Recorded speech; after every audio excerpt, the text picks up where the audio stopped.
Tungamire mukati mezviedzo mananda andibata ndimwedo domboni wikende ndimwemo otungamire tenzini tungamire semwana awonyara tamu unganyara tinyanga mananda anomunzwa kanama atinyarara imwite tenzi wenyanza tenzini tungamire aponda yasvika nyanza mananda aondichisa andichina zororo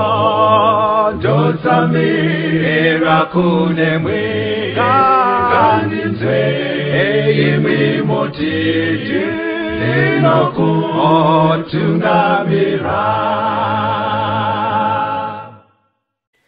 Kwaziwai vateereri, tinomuchingamidzai kuchirongwa The Second Coming of Christ chamunopiwa naPastor Gift Rhodzi vekuNorth Zimbabwe Conference of the Seventh-day Adventist Church pamwe chete naPastor Caston Betera vekuEast Zimbabwe Conference of the Seventh-day Adventist Church.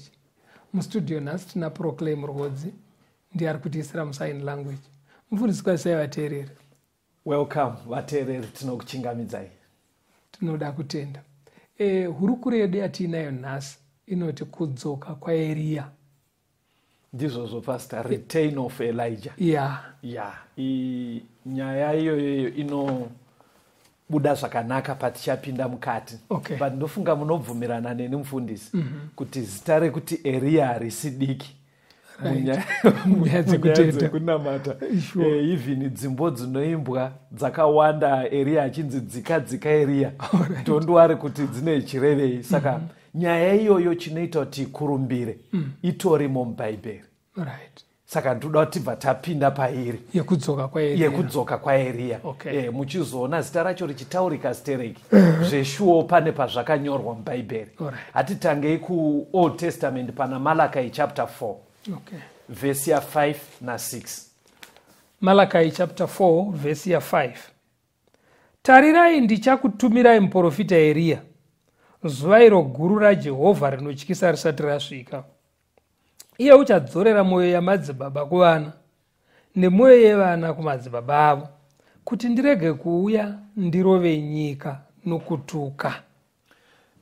Pari kutaurwa chiprofita ichi mubhuku raMalachi kuOld Testament. Mwari ari kuvimbisa kana kuti pari kuitwa chiprofita chekuti zuva guru raMwari risati rasvika Mwari aizotumira Eria kana kuti Mwari achatumira Eria. Ndo zviri kubuda mundimai. Tichazoona kuti zuva guru raMwari nderipi, tozoona kuti bhaibheri rairevei. But ndofunga vateereri matozvinzwawo Mwari achitaura kuti kuchatumirwa Eria. Saka ndo pari kubva musoro wechidzidzo chedu wekuti the return of Elijah, kudzoka kwaEria. Now pastor, bhuku raMalachi ramaverenga ndore kupedzisira muOld Testament richivimbisa kudzoka kwaEria uko. Todomboona kuti Eria wacho pari kutaurwa zvinhu izvi naMalachi, Eria wacho anga ari kupi? Paitaura Malachi kuti ndichatumira Elijah, anga ari kupi?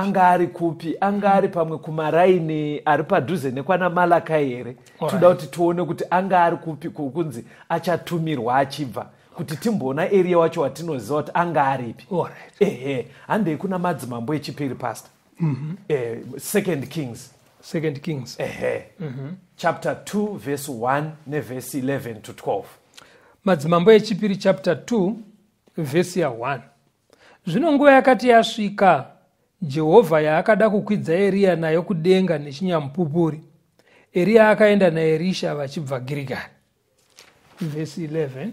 Zvino vakati vachifamba vachingotaurirana havo, ngoro yomoto namabhiza omoto zvikasvika zvikavaparadzanisa ivo vaviri.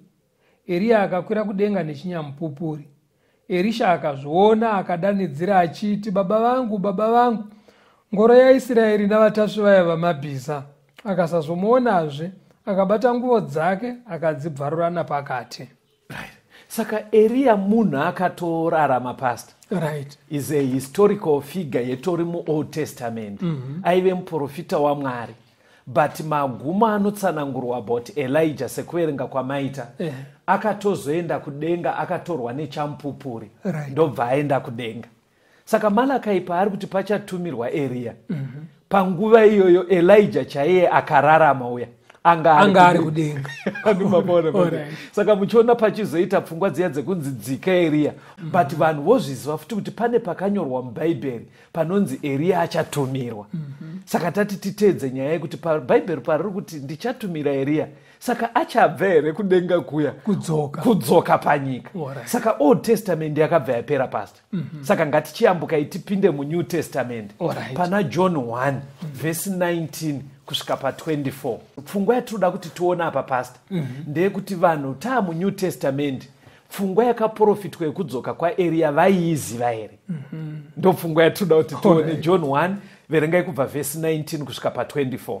Verse 19, John 1 verse 19. Uku ndiko kupupura kwaJohani. Musi vaJudha vakatumira kwaari vaprista navaRevhi vachibva Jerusarema kundomubvunza kuti, iwe ndiwaaniko? Akatenda pachena haana kuramba. Akatenda pachena achiti, handizi Kristu. Vakamubvunza vachiti, asi kudiniko, ndiwe Eria here? Akati, handizi iye. Ko uri uya muprofita here? Akapindura akati, kwete. Zvino vakati kwaari, ndiwe aniko? Tigondopindura vakatituma, unozviti aniko? Akati, ndine inzwi rounodana murenje richiti, ruramisai nzira yaShe, sezvakaregwa nomuprofita Isaya.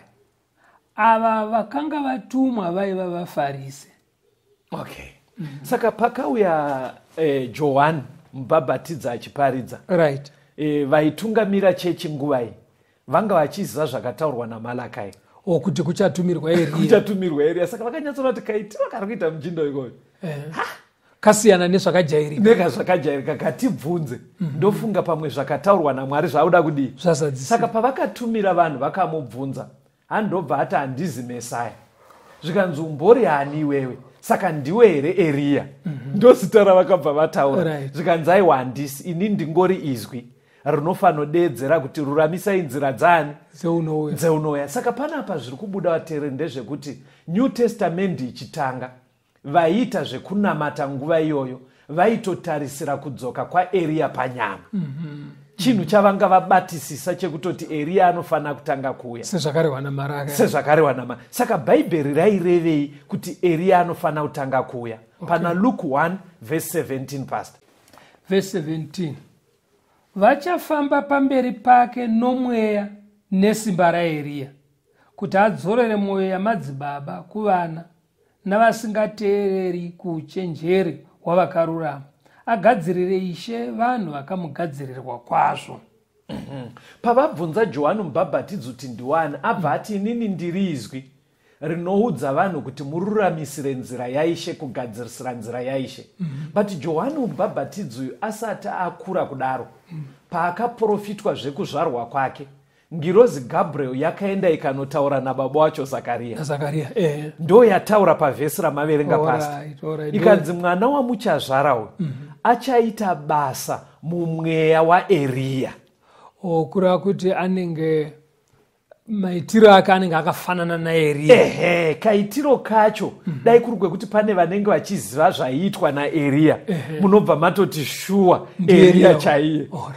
Handini mazona manje. Saka ngirozi yakududzira manje kuti haasi kuzouya iye panyama kuburuka kudenga Eria literally. But kaitiro kaaita ari panyika paaita ministry yaMwari, Mwari aizomutsa munhu ane kaitiro ika. Saka rati in the spirit of Elijah. Saka muri kuti zvamuri kuburitsa ndizvekuti kusi kuti Eria aidzoka iye mbune kuburuka kudenga. Asi mutumwa aritaura naZakaria ari kuti uyu Johani uyu achashanda semashandiro aingoita Eria. In other words, ari kuti musatarisire kuburuka kwaEria chaiye panyama aimbova kuuya, asi mutarisirai kuuya kwemaitiro ake. Tarisirai kuuya kwemaitiro ake. Saka airehwa apa ndiJohn mubhabhatidzi uya. Ngatizonzwai Jesu achipupura pamusoro paJohn. Kuti akati kudi pamana Mateu 11 verse 13 kusvika pa15. Mateu 11 verse 13. Nokuti vaprofita vose nomurayiro vakaprofita kusvikira kuna Johani. Kana muchida kuzvigamuchira, ndiye Eria wakanga achinzi unouya. Une nzeve dzokunzwa ngaanzwe. Manzwa kuti yakujeka kamani. Saka vatereri, kudzoka kwaEria patiri kutotanga chidzidzo ichi, hakusi kudzoka kwemunhu wekuti tingaimbire nhasi kuti dzika Eria, dzika uite kuzadzisa chiprofita ichi. Kudzoka kwekushanda fanika mashandiro aiitwa naElijah. Saka Jesu abva atsimbidzira akati zvanga zvichiitwa naJohn mubhabhatidzi, kana muri vanhu vanonzwisisawo, ndo zvairehwa kuti Eria achadzoka. Saka Eria wacho akatouya. Ndiye Johani. Ndiye Johani. Akatouya. Maybe inotambanuka zviri nani pana Mateu ipapo. Endai pachapter 17 pastor.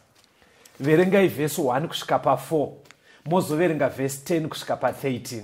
Mateu 17 verse 1 kusvika pa4.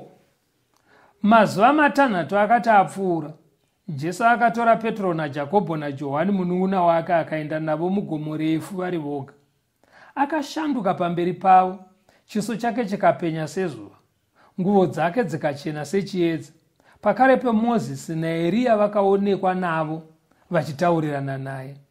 Zvino Petro akapindura akati kuna Jesu, Ishe, zvakanaka zvatiri pano. Kana muchida ndichavaka matumba 3 pano, rimwe renyu, rimwe raMozisi, rimwe raEria. Verse 10. Vadzidzi vakamubvunza vachiti, vanyori vanotaurireiko vachiti Eria unofanira kutanga kuuya? Akapindura akati, Eria uchauya hake avandudze zvinhu zvose. Asi ndinoti kwamuri, Eria wakatosvika, asi havana kumuziva, asi vakamuitira pavakada napo. Saizvozvo mwanakomana womunhu uchabva utambudzwa navo. Zvino vadzidzi vakanzwisisa kuti wakavaudza zvaJohani mubhabhatidzi. Nyaya yanga yaitika panapo atereri. Pane umwe usiku Jesu paakaenda nevadzidzi vataurwa mune rimwe gomo. Saka paainamata ari imomo, anonzi chiso chake, appearance yake yakachinja. Muchirungu inenge chinzi Mount of Transfiguration. Gomo redungwisa kushanduka. Saka hanzi ashanduka kudaro, pakaonekwa Mozisi naElijah vari kurutivi kwaJesu. Hanzi akapita paakazviona sevanhu vembenge varara. Hanzi akabva atotaura kuti inga mugomo muno mutaitirwa favor. Varume ava havafaniri kudzokera, bheta tigare navo pupi tiri muno mugomo. Nyaya yacho ine zvimwe zvazvaireva pastor. Ndofunga pamwe muchazotigadzirira zvimwe zvidzidzo kuti sei pakaonekwa Mozisi, sei pakaonekwa Elijah. But zvapera pandiri kuda inini, vadzidzi manje vakabva vazotora Jesu pasaidi. Ndobva kuti imi, saka zvatinodzidziswa zvinotaurwa nematichers edu kuchechi uku vari correct ka? Zvikanzi Jesu vari correct pakudii? Zvikanzi because pari kuti confuse ndepekuti nyaya iyi yaElijah vanogara vachiitaura kuti anofanira kutanga auya. Zvikanzi vanoitaura vachiti ndiye anofanira kutanga auya, but chati confuse ka, imi makatouya kare.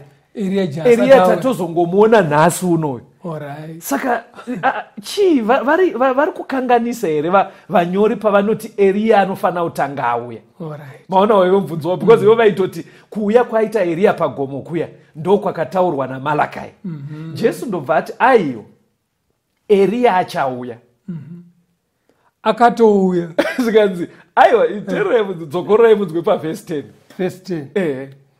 Vadzidzi vakamubvunza vachiti, vanyori vanotaurireiko vachiti Eria unofanira kutanga kuuya? Akapindura akati, Eria uchauya hake avandudze zvinhu zvose. Asi ndinoti kwamuri, Eria akatosvika. Rachimirai. Manzwa zvokuitika. Zvikanzi no, Eria achauya. Ende kana auya ovandudza zvinhu zvipi? Zvese. But ndoda kukuudzai kuti Eria akatouya. Saka mhinduro yaJesu yaive pairi. Yaitaura kuti kuna Eria achauya. Ovandudza zvinhu zvese. Asi yotaura kuti Eria akatouya futi. hani mazoona kamanye. Saka paaitsanangura kudaro Jesu aibvumirana kuti zveshuwa Eria anofanira kutanga adi auya, ndo paari kuti achauya. But vapedza urukuro hanzi vadzidzi vakanzwisisa kuti aireva zvaJohani Mubhabhatidzi, kureva kuti ndiye akazadzisa kuuya kwani kwaEria. Ameno pajeka ka. Aiwa pajeka. Saka zvatauda uchiona pastor ka ndezvekuti Malakai pana chapter 4 verse 5 ingopa dzoko raimunzwe. Ndoda kuti tibatsirane kuti rinonzi zuva raIshe chii. Malakai 4 verse ya 5. Tarirai ndichakutumirai muprofita Eria, zuva iro guru raJehovha rinotyisa risati rasvika. Ndibatsirei pastor, zuva raJehovha nderipi? Rinonzi zuva raJehovha. Izuva rekuuya kwaJesu. Thank you pastor. Ndizvozvo chaizvo. Kana mukudzidzawo kwandakaita ndizvozvo. But dambudziko pariri manje ka Bhaibheri razovedzera richiti zuva rake rinotyisa. Because Jesu anofanira kuuya katu. Right. Kekutanga akauya zvekuskofa pamuchinjikwa. Ringanzi rinotyisa. Aiwa, iro arityisa kutosvikotidzikinura. Saka rinotyisa nderipi? Pane vhesi randinoda kuti mushandise riri kuna zvakazarwa 6. Verse 16 to 17. Tione kuti kana Eria achinzi anouya zuva rinotyisa risati rasvika, kwaingorehwa zvaJohani Mubhabhatidzi chete here? Zvakazarwa 6 verse 16. Vakati kumakomo nokumabwe, tiwirei mutivige pameso aiye unogara pachigaro choushe napakutsamwa kwegwayana, nokuti zuva guru rokutsamwa kwavo rasvika. Ndianiko unogona kumira? Saka pana pari kutaurwa kuuya kwaJesu kwechipiri. Ndo zuva riri kutaurwa rinotyisa here. Kureva kuti Malakai kana akati zuva raIshe risati rauya panotumwa Eria. Pakatanga kuuya Jesu, Eria akatumwa muchimiro chaJohani Mubhabhatidzi. Aiita ministry yake sekaitiro kaEria. Rimwe zuva raIshe kudzoka kwaJesu kwechipiri. Ndo zuva rinotyisa here. Kureva kuti Mwari anofanira kutumira futi angave munhu kana vanhu vane kaitiro kanenge kari in the spirit of Elijah. Ameno pajeka ka. Tombunzwa kambandi. Ngatimbunzwa kambo vateereri batai apo. Kuti chiprofita chaite Jesu asati auya kunotanga kuuya Eria. Paakauya kekutanga Eria akauya ari muchimiro chaJohani Mubhabhatidzi. Paachadzoka futi rwepiri ndo pane zuva rinotyisa. Eria anofanira kutanga kuuya. Saka ngatimutarisirei kwete iye Eria kuburuka kubva kudenga, asi munhu kana vanhu vachashanda basa siraitwa naEria. Ndizvozvo pastor, ngatimbonzwa kambo.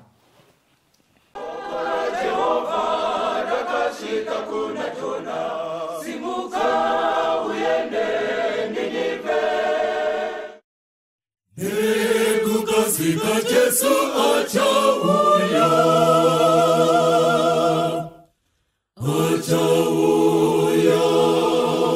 panyika. Jesu achauya,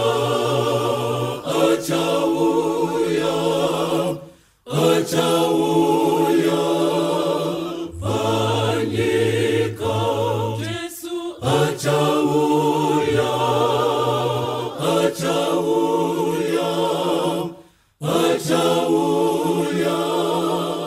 panyika.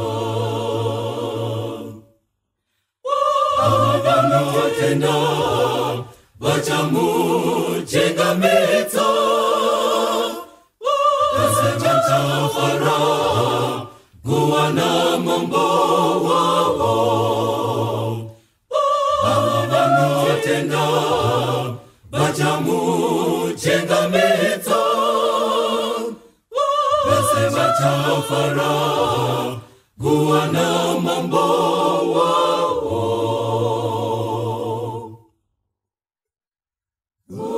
Usingotendi kuna Mwari,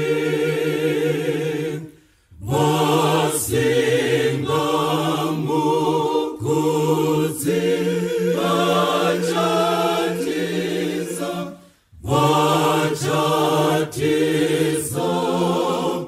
kana tsu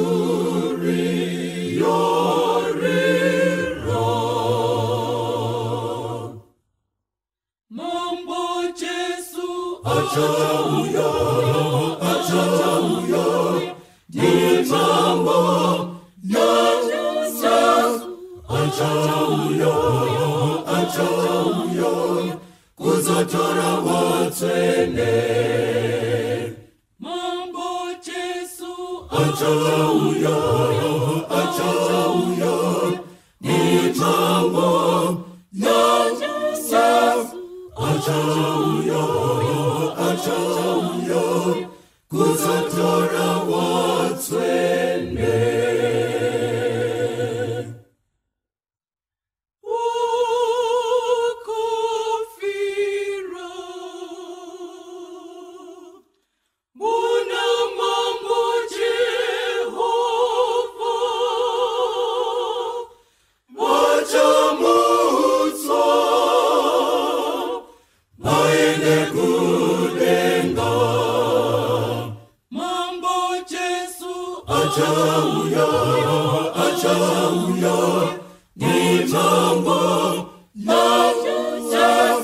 Achauya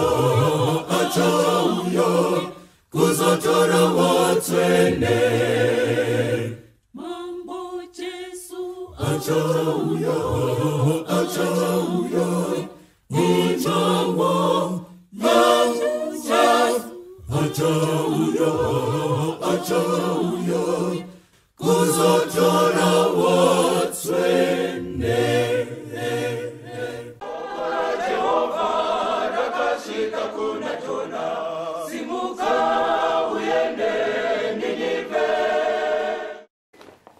Tinomuchingamidza vateereri tichienderera mberi nehurukuro yedu kudzoka kwaEriya.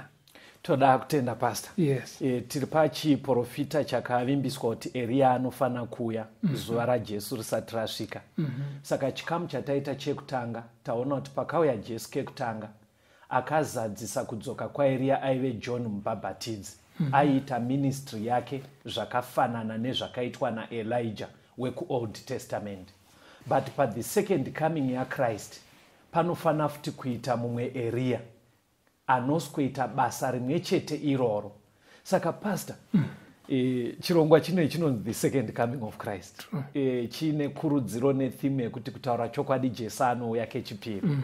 Toda kuti tuone isusu kuti asati auya Bhaibheri ratipa chatumirwa futi Eriya. Saka kuti tinzwise kuti munhu achauya mumazuva ano ekupedzisira kana kuti vangave vanhu kana kuti ingave certain ministry kana mission inenge ichizviita nemutoo upi kuti tigone kuziva. Tinongotarisa mashandiro akaita Elijah wacho original. Alright. Totarisa mashandiro akaita John the Baptist. Kashandiro ikako ndo kari kurehwa nechiprofita unzi kachadzoka Jesu asati auya kechipiri. Ndauda kutokukumbira kuti imbosiya wajekesera vateereri kuti Eriya wacho aimbonyashanda sei. Thank you for that. Saka zvatakuita vateereri muchikamu chinechi kungoona mashandiro aEriya nemashandiro aJohani. Alright. Iwayo mashandiro iwayo taanokora achadzokorwa mashandiro iwayo Jesu asati auya mazuva ano ekupedzisira. Saka ndiri kukumbira pastor mavhesi andinokupai motoaverenga ari 2 tikaverenga mashandiro aEriya toverenga mashandiro aJohani. Tobva taona chidzidzo chiripo kuti saka mazuva ano kashandiro kari kufanira kuitwa ndekapi. Ndofunga zvajeka maredi kapasi. Yes. Batai ndima mbiridzi. Madzimambo okutanga 18 verse 18. Madzimambo 18 verse 18. Na Mark 6 verse 18. Marko 6 verse 18. Averenge akateedzana. Madzimambo ekutanga 18 verse 18. Iye akati, ini handina kutambudza Israeri, asi ndiwe neimba yababa vako, nokuti makasiya mirayiro yaJehovha mukatevera vaBhaari. Mark 6 verse 18. Nokuti Johani akanga ati kuna Herodhi, hauna kutenderwa kuti uve nomukadzi womunun'una wako. Elijah asangana namambo aiveko nguva iyo ainzi Ahabu. Kwaita nzara yainetsa. Mambo akati iwe ndiwe uri kukanganisa nyika yese. Elijah ndobva akwanisa kuudza mambo kuti handini, ndimi mambo, ndimi honzeri yakonzera kuti nyika yese inamate Bhaari. Johani mubhabhatidziwo pane paakasangana namambo aitonga nguva iyo ainzi Herodhi. Saka pahurukuro yavaita ndobva akwanisa kuudza Herodhi kuti ishe makatadzira Mwari, mukadzi wamuri kugara naye hamufane kugara naye aive mukadzi wemunin'ina wenyu. Muri kukanganisa. Saka chionai point yandinoda kuti mubata apa. Ndaiisa muchirungu. Ndati both Elijah and John the Baptist were bold and fearless. Kuti Elia na Johani mubhabhatidzi vese vari vaviri vanhu vakanga vaine ushingi vasingatye. Kureva kuti pavaita ministry yavo, kashandiro kavaita vachiita basa raMwari, vaisanzvenga, vainanga chokwadi sezvachiri. Zvisinei neari kutsiurwa wacho. Zvisinei neari kutsiurwa wacho. Vaibva vangoenda pashoko raMwari, vobva vangonanga havati kurudyi kana kuruboshwe. Saka kurevei pastor? Kureva kuti kudzoka kwaElia mumazuva atiri, kuwanikwa kwevashumiri vaMwari, vasinganzvenge, zvisinei nekuti vari kutaura nani.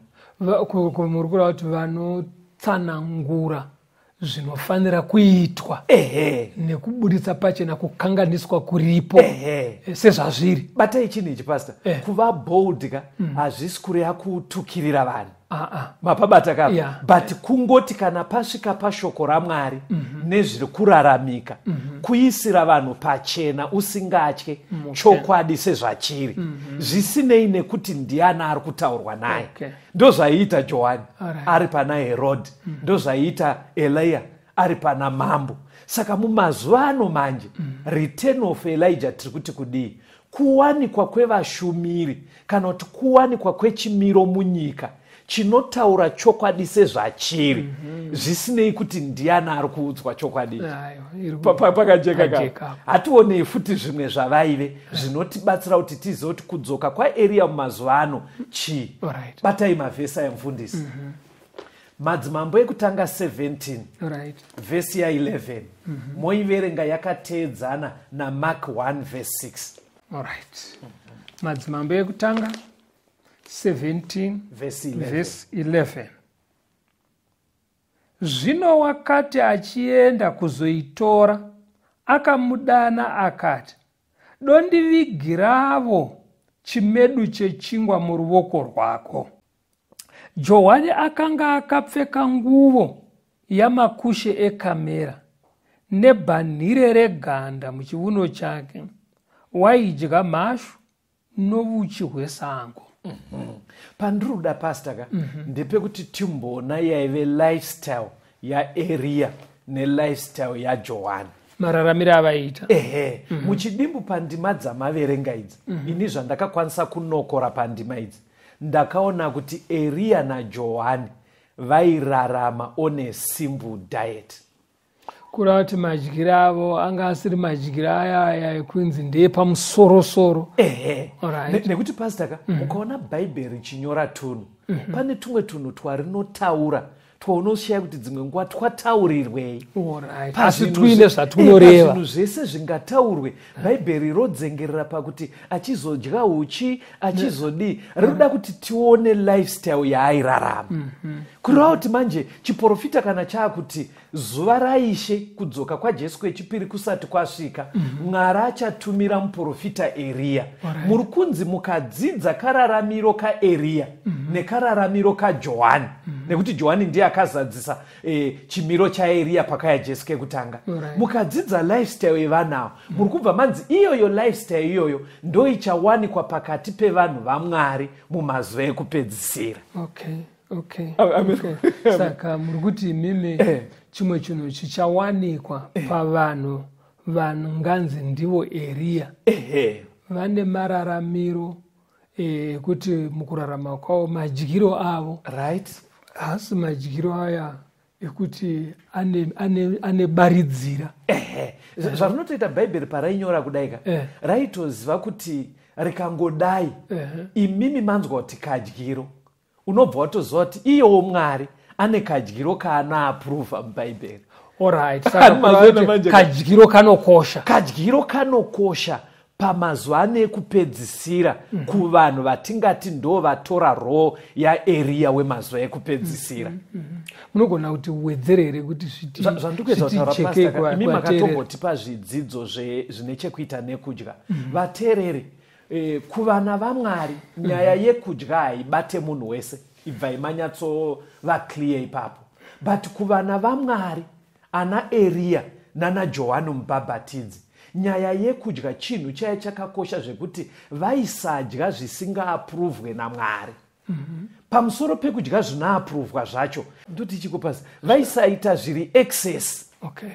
Kureva kuti vaive temperate, ndikuedza kureva kuti vaive nekuzvi pari kumataura zvinhu zviviri kuti pane kudya zvakanzi naMwari zvidyiwe, ndizvozvo sekudzidzisa kunoita bhaibheri kuti pamhuka munodya dzakadai, musadye nguruve, musadye mbeva netsuro. Then pakudya zvinodyiwa zvacho hapadi kudyisa, hapadi kudyisa. Saka bhaibheri roda kuburitsa pfungwa yekuti kana iriyo yaive lifestyle yaJohani, iriyo yaive lifestyle yaEria, iro bhaibheri robva rati Eria achadzoka Jesu asati auya kechipiri.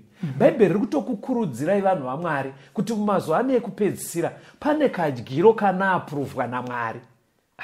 Vanoziva kuti nyaya yauri kuburitsa Caston, pakudya zveshuwa pane nyaya. Because kudya kukasachenjererwa, munhu anogona kuti vamwe vanongoti hachamukai nyama chero chadaira sauti. Izvozvo zvinogona kupesanisa munhu naMwari. Exactly. Kugoita vamwe vanoti zviri correct zvachoka, anodya zviya zvekupedzesera chimiro chake chaicho chawondongwa nechikafu, zvekuti unotozongumuziva munhu wawajaira, but unotoona kuti miri physical chaiyo shape yemiri chavhiringa.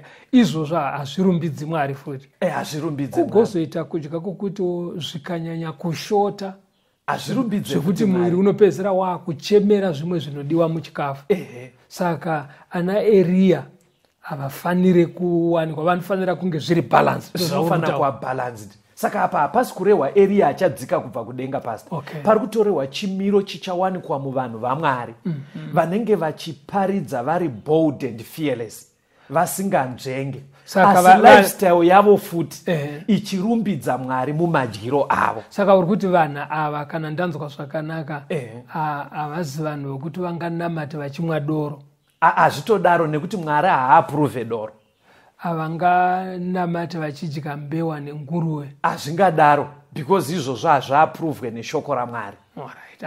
I know kuti pakudyaka pane kakumutsa hasha ko panoita kuti no Jesu achuya tafanira kungodya miramba nezvese. But ndofarira mapinduro amunowanzoita pandinokubvunzai kuti asiye Jesu oskoroerwa pamuchinjiko kuti vanhu vadye mbeve here netsuro, aingaburukira chinhu chakadaro. Angaburukira chinhu chakadaro. Maybe kutsigira zvatachitaura pastor. Vakorinto yokutanga 10 verse 31. Vakorinto yokutanga 10:31. Naizvozvo kana muchidya kana muchinwa kana muchiita chinhu chipi nechipi, itai zvose kuti Mwari akudzwe.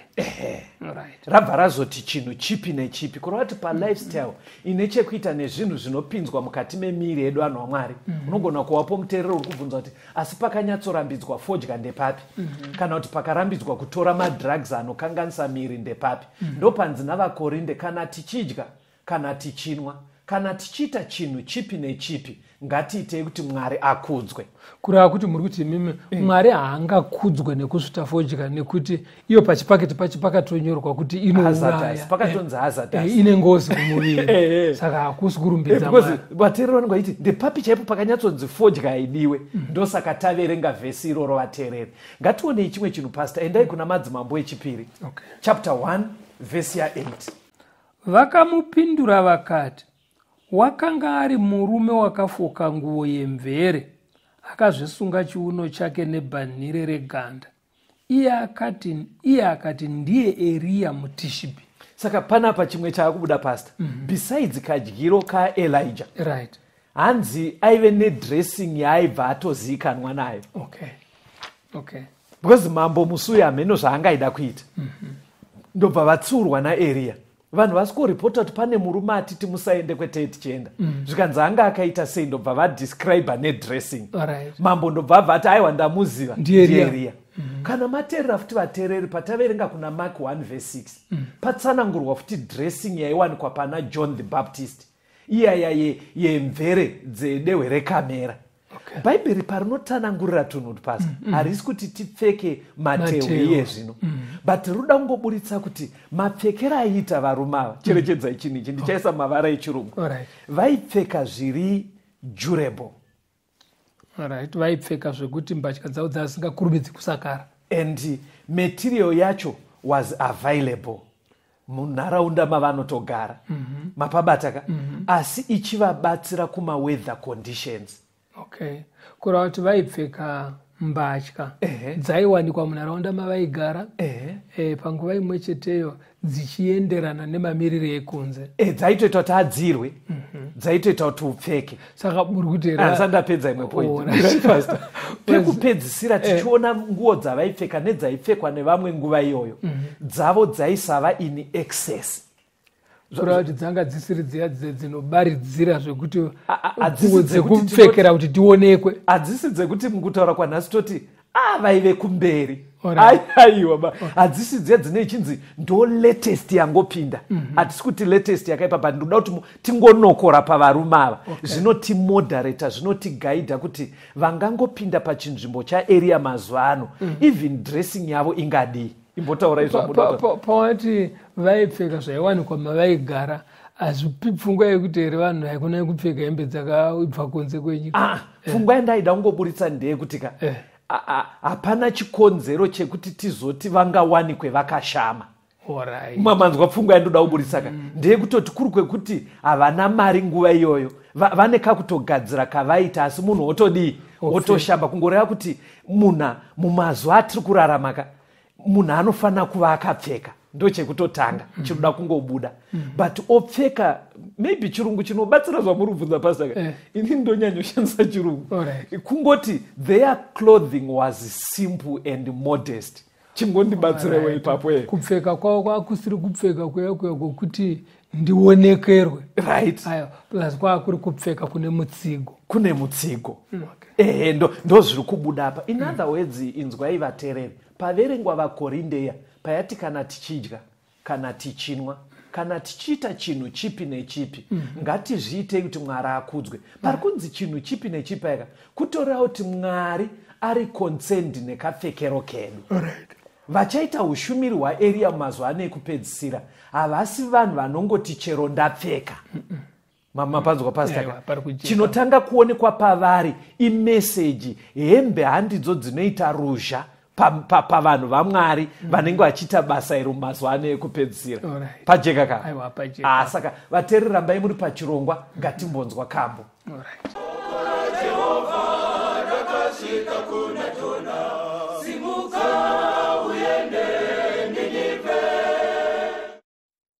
Muhondo yedu na sata ni Mwari wangu munivige muruoko rwenyu Jesu chete ndiye mtungami riwe hondo yeruponeso Mwari wangu ndinovuma ndiri uto handirambi kufa ndinemi kufa ifuma kakananda famu mawoko amponesi mutungamiri wa Israel ridimi Mwari munonzi Jehova wehondo vana Mozisi na vana Jo shwa vakakunda nekuda kwenyu Mwari wangu ndinovuma ndiri uto handirambi kufa ndinemi kufa ifuma kakananda famu mawoko amponesi kutenda tariro neru do zvakapiwa kwatiri muhondo iyi ngatizvishandise ito sedakara kumagumo Mwari wangu ndinovuma ndiri uto handirambi kufa ndinemi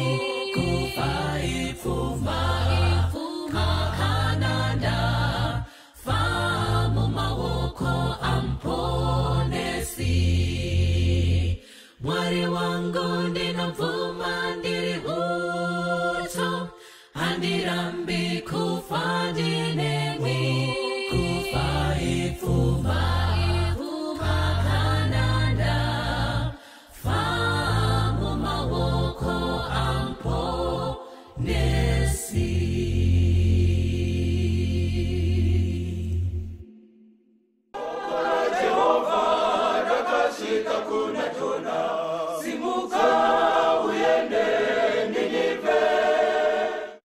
Tino mchigamidzi yavateereri tichienderera mberi nehurukuro yedu kudzoka kwaEriya, return of Elijah. Tisati taenderera mberi pastor, panogona kuita vateereri vachangojoina chirongwa zvino. Tsanangudzai kuti zvatakabva kumashure uku hakusi kudzoka kwaEriya uye akaenda kudenga wekuti tingakumbira kuti Eriya adzoke kana kuti aburuke. Ingopatsanangura ipapapo. Right. Pabuda pachena kuti ngirozi ichitsanangura pakauya John the Baptist yaiti kashandiro kaachaita ndose kashandiro kaiita Elijah. Saka kuuya kwaJesu ndo rinonzi zuva rashe. Then Jesu akauya kekutanga, achauya kechipiri. Asi pakuuya kwake kwese kunofanira kutanga kwauya Eriya. Pekutanga akauya muchimiro chaJohn Mubhabhatidzi. Paari kudzoka rwepiri panofanira kuita vanhu vachashanda mashandiro vachirarama zvinoda kutoredzera sezvaiitwa naElijah naJohn the Baptist. Thank you pastor. Saka ngatirambe tichiongorora pana Elijah naJohn the Baptist. Verengai kuna madzimambo ekutanga 19 vesi ya 19. 1 Kings 19 verse 19. Naizvozvo akabvapo akandowana Erisha mwanakomana waShafati akanga achirima nenzombe dzakasungwa pamajoko ane 12, iye ari pajoko re12. Eriya akapfuura nokwaari akakanda nguo yake pamusoro pake. Ibvai maverenga futi madzimambo echipiri chapter 2 verse ya 3. 2 Kings 2 verse 3. Zvino vanakomana vavaprofita vaiva paBhetieri vakasvika kuna Erisha vakati kwaari, munoziva here kuti Jehovha uchakubvisirai tenzi wenyu nhasi? Iye akati, hongu, ndinozviziva, nyararai henyu.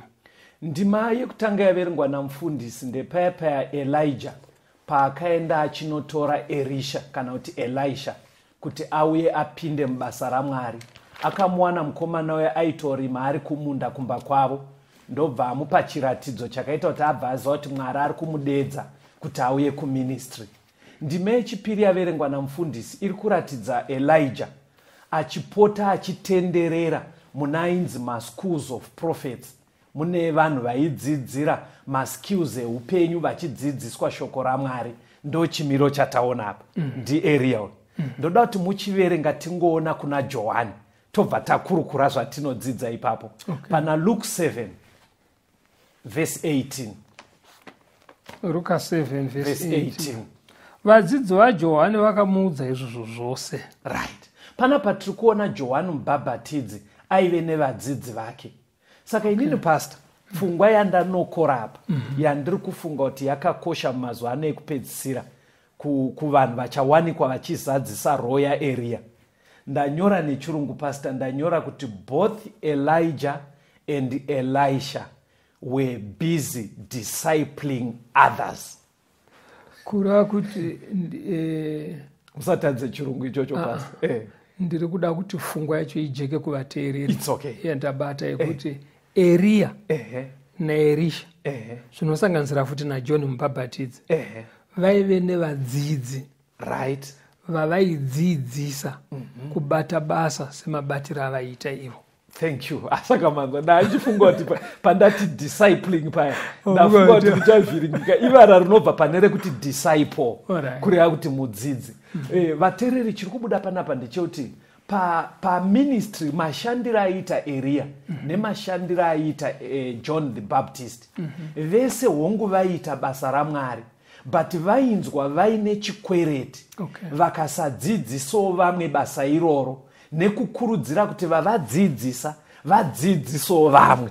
Saka kana ndiri kunzwa zvakanaka nekomuri kuruka nyaya yenyu muchibva muri kuti chero mumazuva ekupedzisira taanangana nekudzoka kwaKristu vanhu vanonzi ndo Eriya vanhu vanofanira kunge vachiti mukushanda kwavo sezvaiita Eria vapote vachidzidzisawo vamwe kunoshandawo semashandiro avari kuita. Exactly. Nekuti vese vanenge vari pabasa raMwari ndo mashandiro avaita. Saka pakadaro manje tiri kuti Eria adzoka. Kudzoswa kwaEria kwemazuva ano.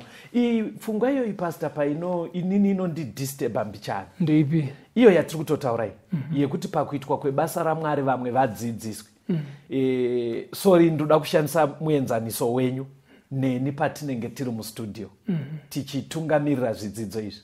Pane paya patinopa vanhu phone number tovakumbira kujoina mumawhatsapp groups matinotumira zvidzidzo maaudios zvimwe tichiisa paYouTube. Panononzwa vateereri vedu zvidzidzo zviya vaakudzokorera nemavhesi tinobva tavatumira. Ipapapo hapasi kureva here kuti mumazuva ano ekupedzisira vateereri vedu vangadai vachibva vatsvagawo vanhu vavanoisawo mumagrupu avo vachidzidzawo navo kuti zvibva zvaenda, because ndokashandiro kaiita Eria. Hamena kuti ndingangodaro ndanyanya kufunga zviri extreme. Ndiri kunzwa kuti kukurudzira kwamuri kutoita vatende kuti kana tanzwa ngazvirege kugumira pandiri, asi Mwari ari kutonditarisira kuti iniwo ndichanova mudzidzisi wezvandakadzidza. Exactly. Ikoko ndo kupinda mubvudzi dzaEria. Saka in other words pastor ndiri kutoti pavatendeka pakawanikwa vanhu vari bold and fearless. Vachimira pazvokwadi eshoko raMwari. Vanhu ivavo vachicherechedza palifestyle yavo, madyiro avo, mapfekero avo. Vanhu ivavo vobva vaita shungu dzekuti vhangeri rifambe kusvika kuvanhu vese. Ndiri kuti chimiro chakadaro ichochoka ireturn of Elijah. Verengai Matthew 28 munzwe verse 19 to 20. Matthew 28 verse ya 19. Endai naizvozvo mudzidzise marudzi ose, muvabhabhatidze muzita raBaba neroMwanakomana neroMweya Mutsvene, muvadzidzise kuchengeta zvose zvandakakurayirai imi. Tarirai ndinemi mazuva ose kusvikira pakuguma kwenyika. Pane vararanga richingodzokora kunzi muadzidzise ndora ndiri kungodapa kuti itori commission kubva kuna Jesu. Ndimaiverengwa napastor vateereri mumakereke inodaidzwa kunzi the great commission.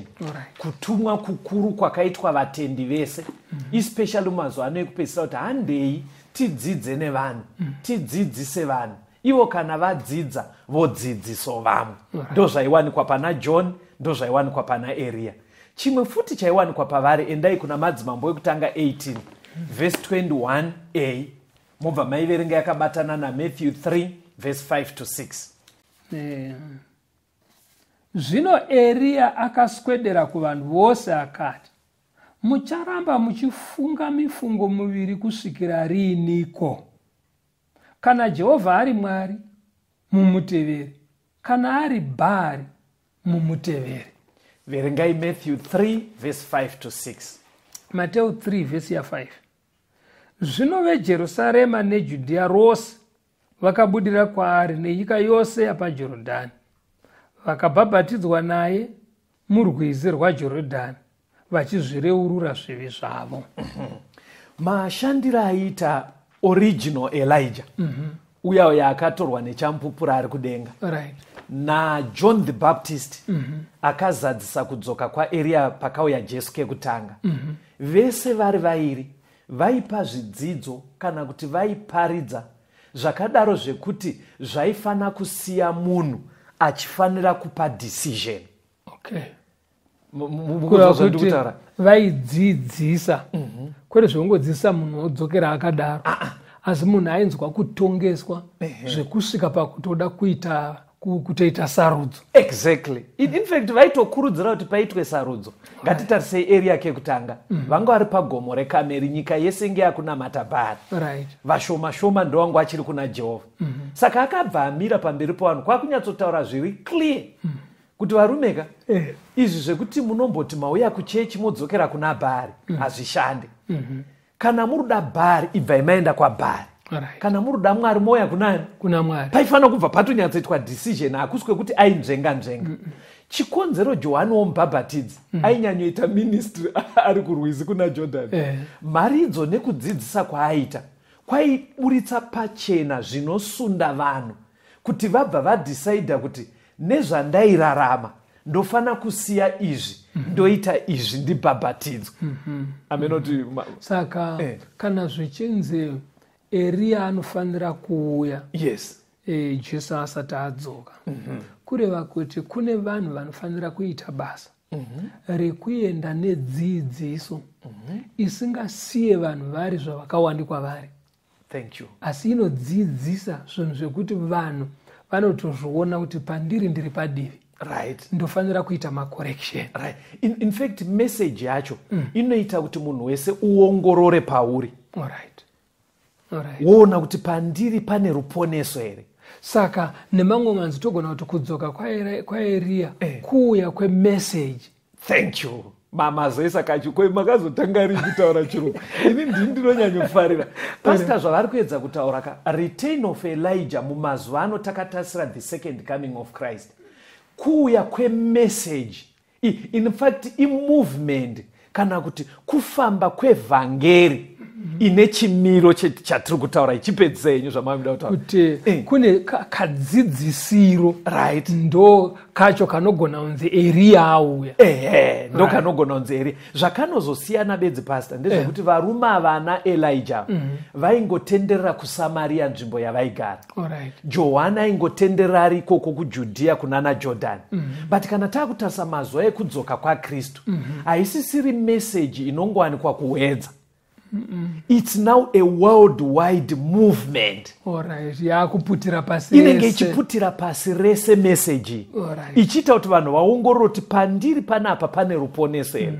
But musakanganwe pastor kuti chimwe chinhu chaizowanikwa especially tiri kutarisa pana Johani.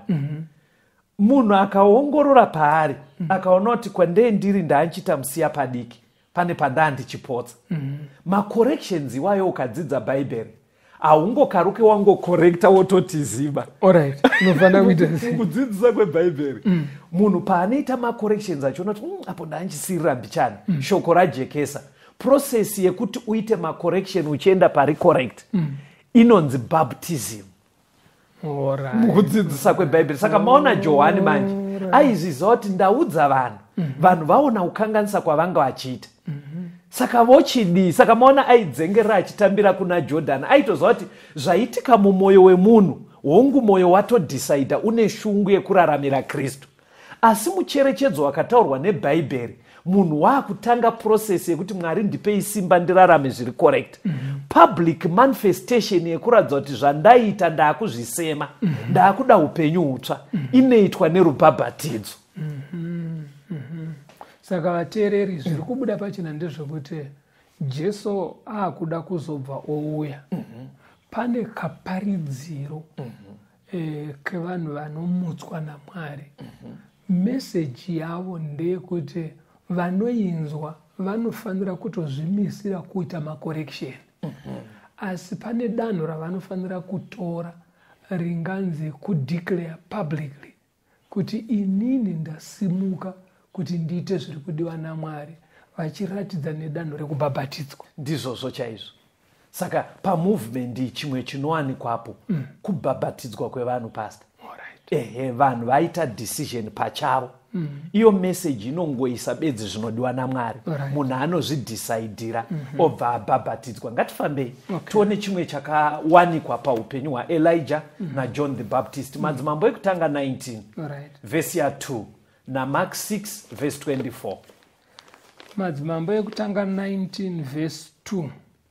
Ipapo Izebheri akatuma nhume kuna Eria akati, vaMwari ngavandirove, ngavarambe vachidaro, kana inini ndikasafananidza upenyu hwako noupenyu hwomumwe wavo mangwana nenguva ino. Mark 6 verse 24. Mark 6 verse 24. Akabuda akati kuna mai vake, ndichakumbireiko? Vakati, musoro waJohani Mubhabhatidzi. Ndima mbiri idzi dziri kuratidza zvimwe zvakasanganikwa nazvo muupenyu hwaElijah neupenyu hwaJohn the Baptist. Muchirungu ndoda kungoti in simple, they were both persecuted. vari vaviri Johani naEria vakatambudzwa vachitambudzirwa nyaya yevhangeri. Ipapo anoda kuti pagadziriswe apo ndiEria ari da kutourayiwa naJezebheri nekuti ari kuudza vanhu kuti Bhara haasi Mwari. Ndo zvaari kutotsvagirwa. Panapa Johani Mubhabhatidzi akatozosvika pakutourayiwa nengari yekuti angotaura bedzi kuti mambo, mukadzi wamuri kugara naye muri kuita upombwe, hazvidiwe. Saka izvozvo zvakatozoita kuti John Mubhabhatidzi adimburwe musoro. Saka hakusi kutyisidzira pasta, but pa-the return of Elijah, pa-movement kana kuti message yemazuva ano ekupedzisira inenge ichidzoreredza vanhu kukunamata kwechokwadi, iri bold, iri fearless, vachicherechedza kadyiro kanodiwa naMwari nekapfekero, chimwe chichasanganikwa nemovement ipersecution, kutambudzirwa zvokwadi yaMwari. Pakajeka asi ndo zvinotaurwa naJohani kuna zvakazarurwa kuti pastor pachapter 12 yanoti pavhesi 17 iverenge iti zvino shato yakatsamwira mukadzi ikaenda kundorwa nevamwe vana vake vanochengeta mirayiro yaMwari nokubata kupupura kwaJesu. Ndizvozvo pastor kuti Mwari Satani anototsamwira vese vanoda kufamba nenzira yaMwari, zvekuti pandaigadzira chidzidzo ichi zvimwe zvandaitonzwa ndichichigadzira chidzidzo ichi chinogona kutobatsira mazuva ano ekupedzisira kuti vateereri vazviite self evaluation. Vazvinzvere kutoona kuti ndiri mumovement iri kuzadzisa zvinodiwa naMwari here kana kuti handimo mumovement kana kuti mumessage yakadaro. Kungocherechedza message iri kutaurwa, kutasa lifestyle yacho iri kusuta here neana Johani, then vanhu vari kuudzwa here kuti vacherechedze pavamire.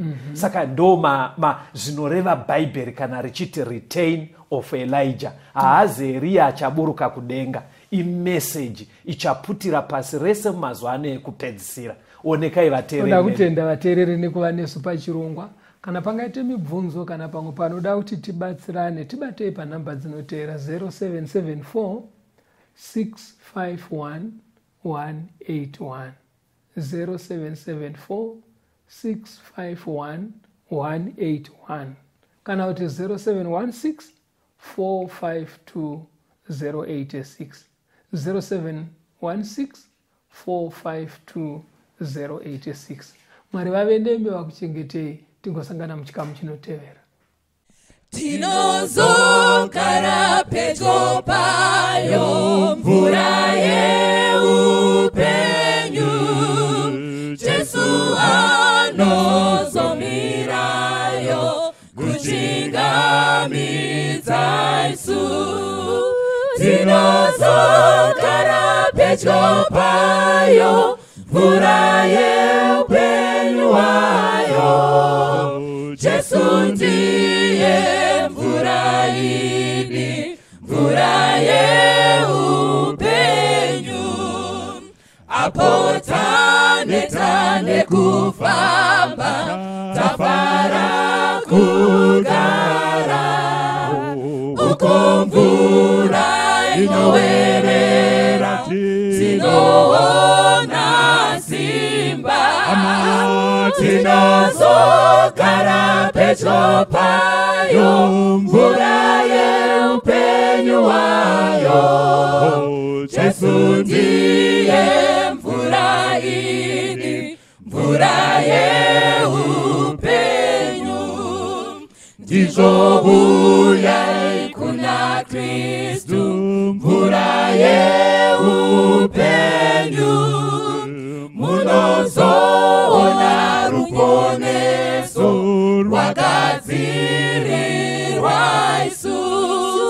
Tinozogara pedyo payo mvura yeupenyu wayo, Jesu ndiye mvura ini, mvura yeupenyu. Tinozogara pedyo payo mvura yeupenyu wayo, Jesu ndiye